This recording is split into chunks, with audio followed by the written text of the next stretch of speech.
Good morning, everyone, and welcome to this special session brought to you by Christ deemed to be University, Bangalore Bannerghatta Road campus.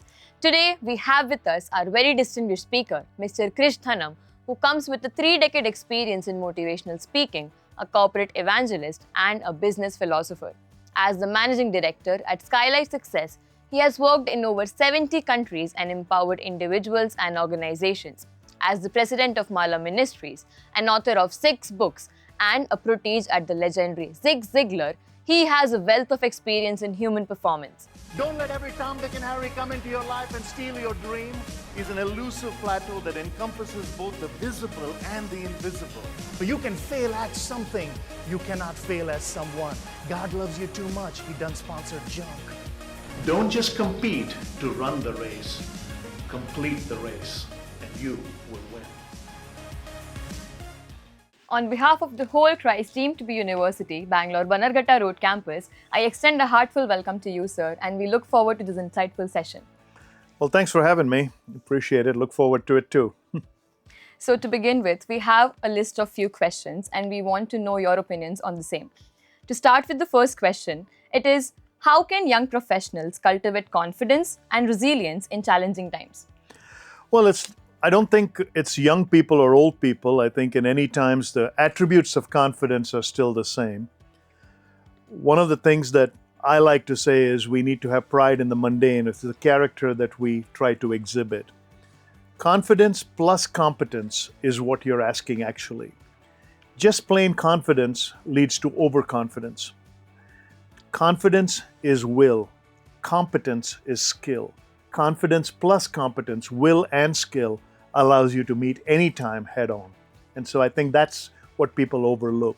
They think you just need to be confident. No, you still need to know what to do and then have the confidence to go along with it. And so that's my formula has always been confidence plus competence allows you to win in any season, at any time, at any place. Basically, this equation and the balance between the two. Okay. So the next question is, how do you balance empathy with accountability when you're leading a group of people? And that's a good observation. I wrote a book called Hard-Headed, Soft-Hearted with Mr. Rick Belluzzo, who was the former president of Microsoft. Rick then went on to become chairman of Quantum. When Rick and I wrote the book, I said, that's a strange title you want for the book. He said, yes. When he was becoming a young executive at Hewlett-Packard before his Microsoft days, and he actually competed with Carly Fiorina to get the HP job. But when he first became an executive, he went to Dave Packard, the founder of Hewlett-Packard, and said, how do I succeed as a leader? Have that empathy. Because I just come from a small college, Golden Gate University in San Francisco, and most of the people on my team are coming from big league schools. And Dave Packard said, if you want to be a successful leader, you have to be hard-headed and soft-hearted. Results rule, but people matter. And so the byline of our book is lessons from the boardroom to the break room. If you're tough on people, accountability, results rule. But you have to be soft on them. So when I criticize privately, but I praise publicly. And so that allows me to have that hard-headed, soft-hearted approach and practice both the empathy that the person has feelings, but also practice the accountability because the organization has needs. Understood, sir. So the next question is, how do you define true success beyond financial achievements? For me, true success is when everybody you have ever loved is still with you when you're at the pinnacle of your journey. So I'm now at the age where I'm probably going into the sunset of my journey. I've had a good 40-year run in the public space. And I can say to a fact that just about everybody I have ever encountered along the way is still a friend.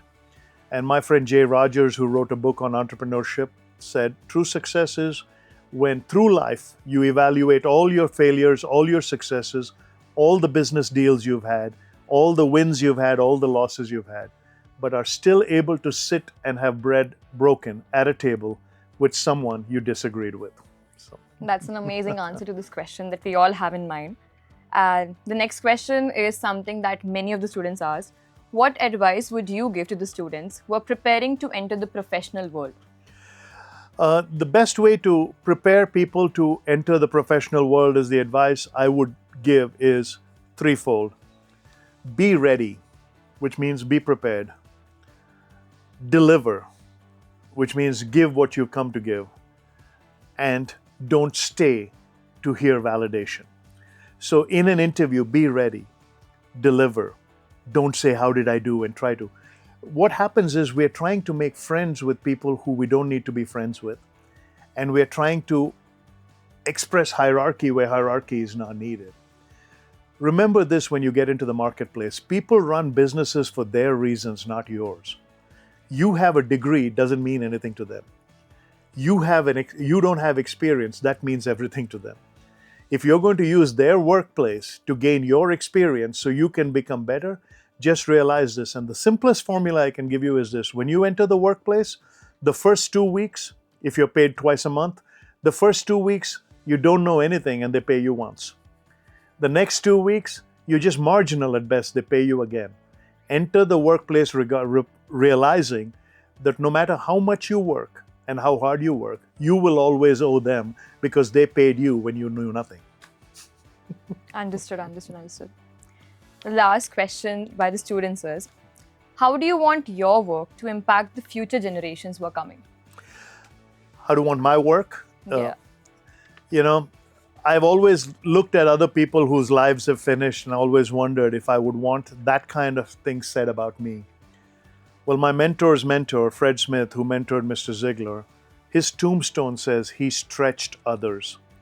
And I want people to say that when he came in, I had a perception about him, but the reality of who he was different. And till today, some of the greater lessons and emails I get is, I'm a changed person because you were in my life.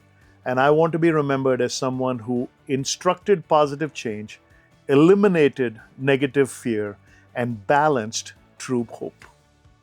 Okay, sir, as you mentioned that people do remember you for that, what is one set of advice that you want to give to the people around you, especially us as students, that we should take forward?